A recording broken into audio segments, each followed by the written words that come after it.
y la colonia. En el capítulo 5, en este ensayo, en este capítulo, Octavio Paz realiza una descripción de la conformación social, económica y religiosa que existía en América antes de la llegada de los españoles, en donde sus habitantes habían sido a la vez conquistados y sometidos por los aztecas. De esta forma, indica Paz, algunos de los habitantes de estas tierras precolombinas se aliaron a Cortés en contra de los aztecas, auspiciando una de las conquistas más inesperadas y absurdas de la historia. Hecho este que dio como origen al México actual, hijo de dos conquistadores, los españoles y los aztecas, y a quien además los dioses habían abandonado. Asimismo, Paz dedica un espacio de este ensayo a reflexionar sobre el proceso del abrazo de la fe cristiana en la población indígena mexicana, así como en la figura de Sor Juana Inés de la Cruz, madre de la mujer moderna mexicana, quien también se encuentra en posición de doble soledad, pues por un lado es mujer, por otro intelectual. Agradezco mucho la compañía ahí en Seguros a mi querido Vicente González, te mando un fuerte abrazo, mi Toñito en Amigos de Armando Valencia, Anhelo Gor en Periscope, Karina Medina en el Facebook de Armando Valencia, Caro, mi querida Caro, un abrazo, Enrique Hernández, mi querido Henry, un abrazote, gracias que te uniste aquí a la misiva del Chief, haciendo esta dosis de cultura un poquito más atractiva para todos ustedes. Alberto, mi querido Alberto, mi primo, por allá en Amigos de Facebook, Pilar Espinosa, mucho gusto, Diego David, mi David, por allá Davidson 86, en Periscope, Imams Toma, CRESM, Obek Hernández. Los saludo a todos con mucho cariño, mucho aprecio. Ya dimos paso a el resumen de los ensayos del señor Octavio Paz en El laberinto de la soledad. Son 9 ensayos y vamos a iniciar el capítulo número 6. Parece que todo va en orden, tenemos buena transmisión, estamos en Facebook, estamos en Periscope, haciendo este resumen con muchísimo cariño para todos ustedes.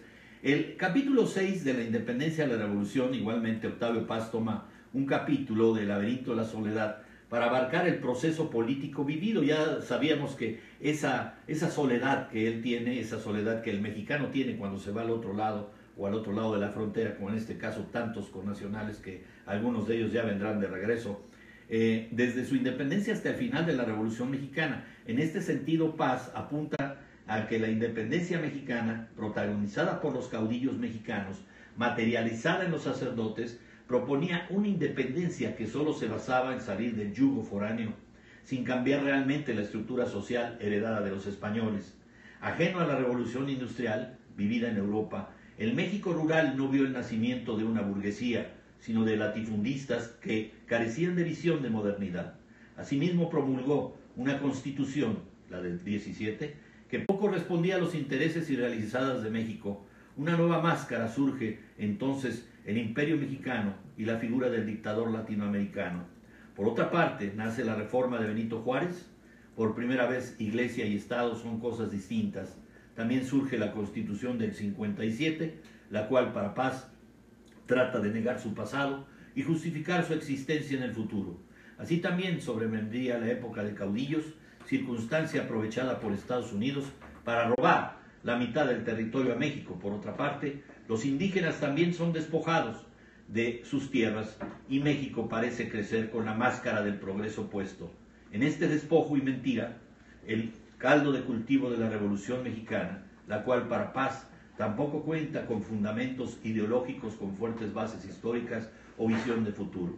Para este autor, sus bandos y líderes, enfrentados entre sí, devinieron en protagonizar una masacre de todos contra todos, donde fallecidos se convierten en mártires que siguen enarbolando la bandera de la revolución, que surge en la historia de este país simplemente como una palabra mágica que promete traer el cambio un día próximo.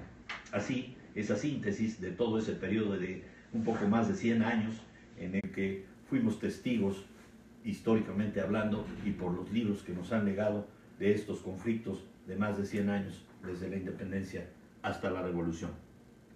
En el capítulo 7, La inteligencia mexicana, también Octavio Paz dedica un capítulo de su libro El laberinto de la soledad para abarcar el papel de los intelectuales en México.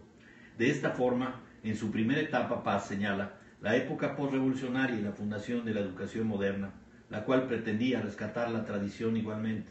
Subraya ya el proceso por medio del cual los intelectuales comenzaron a participar de la vida política de México, en un proceso denominado inteligencia mexicana, del cual Paz destaca figuras como Jorge Cuesta, Daniel Cosío Villegas, José Gaos, Alfonso Reyes y Leopoldo Sea.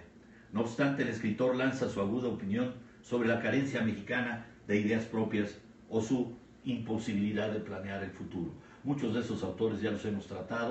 Acuérdense que iniciamos con el Ateneo de la Juventud de 1909, después vimos a los sabios de 1915 y hemos hablado de los notables españoles del 27, cosa que recordamos en este momento en el capítulo 7. En el capítulo 8 habla de nuestros días, de aquellos días en el que ya Paz ve otro México. Paz habla sobre las promesas incumplidas de la revolución y cómo el sistema capitalista se beneficia de una economía cuyo principal producto son las materias primas.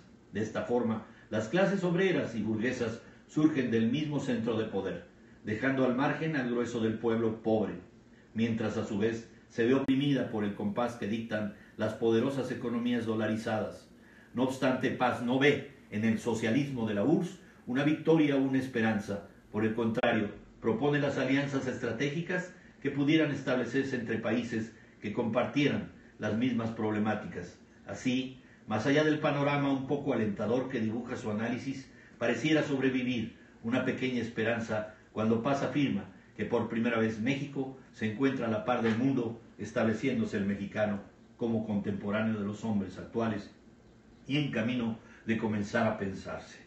Y con el ensayo número 9, mi querida Marisa Musali, Alex Fink, Pebreta Chaos, Joim Croac, allá en Periscope, me están viendo, muchas gracias por acompañarme, mi querida Marisa. Hace mucho tiempo que no te veo, te mando un fuerte abrazo y un saludo a nuestros queridos amigos de GNP o ex GNP o de todos los amigos aseguradores que me hacen el favor de acompañar y escuchar. Hago la última entrega del ensayo de Octavio Paz, el noveno capítulo o el noveno ensayo de la dialéctica de la soledad. En este apéndice, en el último ensayo, Paz retoma el tema de la soledad y de cómo ésta se acaba con el amor, razón por la cual los individuos de una sociedad, en este caso la mexicana, tratan como de lugar de tejer relaciones de pareja y luego familiares, para saltar la infinita soledad que los acompaña, en contraste con la fuerza revolucionaria que tiene en sí el amor.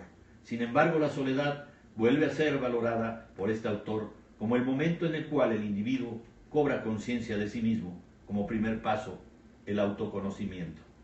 Hasta aquí, mis queridos amigos, los voy a dejar con esta entrega del Laberinto de la Soledad. Espero que haya sido de su agrado, de su gusto, pues de completar un poquito más la cultura que ya todos tienen o recordarla. En algunos casos es interesante cómo es tan actual esta obra de 1950, cuando nuestros connacionales mexicanos van de regreso a su patria, ya no estarán tan solos, al menos tendrán su compañía con sus familias. Ojalá Dios quiera que tengan buen regreso y que podamos acogerlos como se merecen.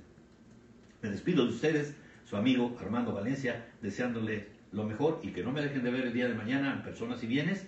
Y por favor, entren a la página familiamexicoconacento.org, denme un like, por favor, y mándenme todos sus comentarios acerca de sus misivas, de sus iniciativas que quieran hacer a través de change.org. Repito, change.org, y los ayudamos a difundirlos. 5,000 firmas adicionales les garantizamos en menos de un minuto en todos sus proyectos en change.org. Solo escríbanme, por favor, en la página familiamexico.org. Hasta mañana. Los espero. Chao.